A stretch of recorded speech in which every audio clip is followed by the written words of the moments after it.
आसंता October 10 सुधा उत्तर बंगोपसागर उपर एक घूर्णिबलय सृष्टिर संभावना रही। सेपटे उत्तर उपकूल ओडिशारू पूर्व तेलंगाना पर्यंत आभ्यंतरीण ओडिशा दक्षिण छत्तीसगढ़ देई समुद्र पतन ठारू 1.5 किलोमीटर उच्चरे थिबा एक ट्रफ कम चिन्हित होईची।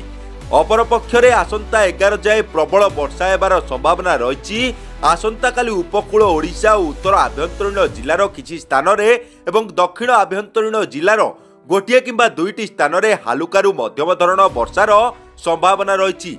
सेपटे बालेश्वर भद्रक और केन्द्रापड़ार गोटिए दुईटी स्थान रे बिजुली और घड़घड़ी सहित प्रबल वर्षा सह घंटा प्रति 30 रु 40 किलोमीटर बेगरे झटका पवन बहिबार संभावना अच्छी।